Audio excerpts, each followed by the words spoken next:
Les marchés financiers avec IG Markets, CFD Trading. Bonjour, c'est Gilles du site boursiercoté.com. Voici l'analyse technique des principales paires de devises du marché Forex, ainsi que l'analyse de l'or et du pétrole pour les matières premières. Avec aujourd'hui une rechute de la paire euro-dollar qui vient encore une fois casser ce support que nous croyons ici significatif. Donc on voit bien que depuis la cassure que nous avions eue ici la semaine dernière, jeudi, ce support est devenu n'est plus valable. Donc je vous propose de le replacer. Donc je vais vous le faire en direct pour une fois. Donc voilà.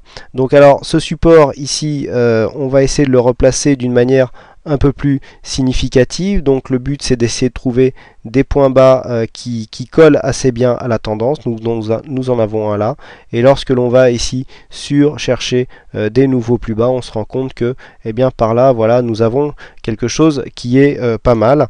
Au niveau donc de cette dynamique, on peut voir que ce support ici est rejoint des plus bas.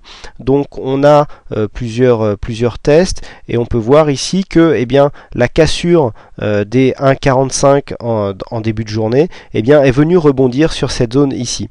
Alors nous sommes toujours dans une tendance haussière puisqu'on continue à marquer des plus hauts de plus en plus hauts, mais on voit bien qu'ici la succession de plus hauts a du mal à se matérialiser, puisque à peine le plus haut était marqué, on a eu une espèce de triangle ici avec une sortie baissière qui est donc revenue sur ce support. Donc au niveau de la configuration, on était pas mal suracheté au niveau du stochastique. On est encore dans une configuration baissière au niveau du RSI stochastique MACD. Voir maintenant si ce support sera assez costaud pour tenir la tendance. C'est ce qui est en train de se jouer, puisque nous sommes même revenus ici sous la résistance intermédiaire des 1,4440. Donc ici, tant que nous n'avons pas une cassure de ce support avec pour confirmer une cassure des 1,4330, on va dire que tant que nous sommes au-dessus des 1,4330 et donc sous 1,45, on sera dans un biais neutre. On reprendra une dynamique haussière en cas d'une validation ici de ce plus haut par l'inscription d'un nouveau plus haut, et donc en anticipant sur une cassure des 1,45. Par contre, entre 1,45 1,4330 zone neutre, et sous 1,4330 avec pour objectif une cassure des 1,42 70 80, on repasserait dans un flux baissier. On continue tout de suite avec le câble, donc paire livre sterling contre dollar américain. Hier, je vous avais parlé d'un scénario selon lequel, après cette forte hausse, on avait testé ici sur ce plus haut l'ancien support qui serait devenu résistance. Regardez, nous avons eu un retournement du MACD, le stochastique était déjà lui en surachat. Pas le RSI, mais bon, il y avait quand même un petit surachat au niveau du stochastique. On est venu ici marquer une forte baisse, puisque là nous sommes venus carrément retrouver l'ancien support ici des 1,6260. Alors attention, la baisse n'est pas encore finie, on est en pleine dynamique, c'est ce que nous montre le MACD ici et le stochastique, mais il faut confirmé par une cassure du précédent plus bas, des 1,6209. Donc en cas de cassure des 1,6209, on verrait que la dynamique baissière continuerait. D'ailleurs, nous avons une belle résistance baissière qui est en train de se dessiner ici sur ces précédents plus hauts, et donc on voit bien que c'est cette résistance qui guide la tendance actuellement. Mais attention, on doit absolument confirmer avec l'inscription d'un nouveau plus bas, à savoir une cassure des 1,6209. On invalide cette tendance baissière en cas de cassure de la résistance à la hausse, avec une validation donc de la cassure par une cassure du précédent plus haut, à savoir les 1,6455.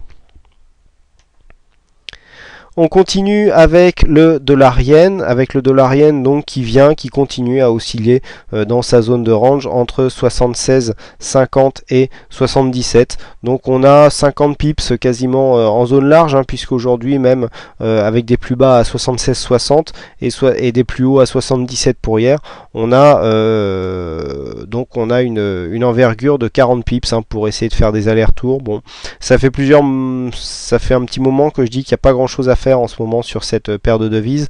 Le yen qui voudrait bien lutter un petit peu contre la force hein, de sa monnaie, le Japon donc qui voudrait bien lutter contre la force de sa monnaie, le yen, pour relancer un peu son économie, est un peu coincé par bien le dollar, et donc les Américains qui eux voudraient bien dévaluer aussi. Donc tout le monde ne peut pas dévaluer en même temps, sinon eh bien il n'y a plus de dévaluation compétitive.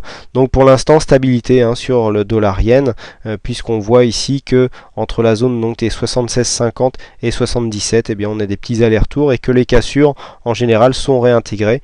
Donc pas de tendance de fond actuellement sur cette paire de devises. On continue avec l'or, donc l'or qui vient ici marquer une phase de stabilisation. On avait eu une cassure ici du support haussier avec un rebond. Alors attention, là on a possibilité de marquer un petit overlap puisqu'on a une petite zone de support intermédiaire ici sur la zone des 1830 $ l'once. On a ici donc une phase de baisse, on est venu rebondir sous cette zone, mais on n'est pas revenu marquer de nouveau plus bas. Donc ici sur cette phase de hausse, puisque on a un petit retournement là qui nous est indiqué par le MACD, alors il n'est pas très puissant, hein. Vous voyez, on se retourne dans la zone positive. Là le stochastique croise sa ligne de signal au sein de la zone neutre. Le RSI lui était déjà sur une progression haussière, donc le signal ici n'est pas très puissant.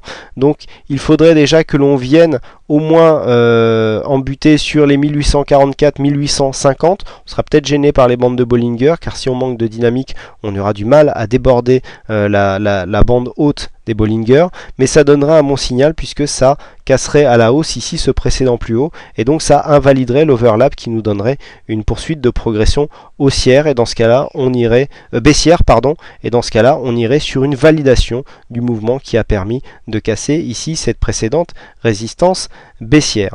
Donc pour l'instant au niveau donc de l'or, petite reprise à la hausse hein, donc qui pourrait ici revenir jusque la zone des 1850 $ pour l'once. Et on termine donc par le pétrole qui aujourd'hui a matérialisé l'objectif que je vous avais donné hier, hein, puisque en cassant les 86 ici, je vous avais indiqué un objectif donc sur la prochaine résistance, à savoir les 88,70 $ le baril. On parle ici du WTI, hein, le brut léger américain. Bon, c'est chose faite. On voit qu'on a une progression qui manque un petit peu de dynamisme, même si on commence à reprendre un petit peu de force avec un écartement des bandes de Bollinger et les cours qui suivent bien la bande haute. Donc on repart sur une petite dynamique. On a cassé ici cette zone de 86,50 qui était une zone de résistance qui s'est transformée en support. Vous voyez ici, on voit mieux si j'agrandis peut-être. Voilà, là cette zone de support qui est venue servir de cette zone de résistance ici sur ces plus hauts qui est venue servir de support. Après ici la petite phase haussière où on a cassé les précédents plus hauts, on est venu rebondir sur cette zone ici des précédents plus hauts pour repartir à la hausse et marquer un nouveau plus haut. Donc là, début d'une tendance positive qui est en train de se mettre en place avec un objectif ici atteint dans la journée.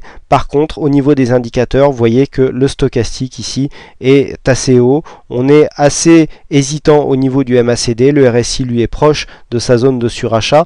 Donc peut-être que ce mouvement, qui plus est vraiment près de sa bande supérieure de Bollinger, sera un peu bridé par des éléments techniques qui nous montrent une phase technique de surachat. Voilà ce que l'on peut dire donc sur ces principales analyses techniques concernant le Forex et les matières premières. Il ne me reste plus qu'à vous souhaiter à toutes et à tous une bonne soirée, bonne chance dans vos trades, et je vous donne rendez-vous dès demain pour de prochaines analyses techniques en vidéo. Les marchés financiers avec IG Markets, CFD Trading.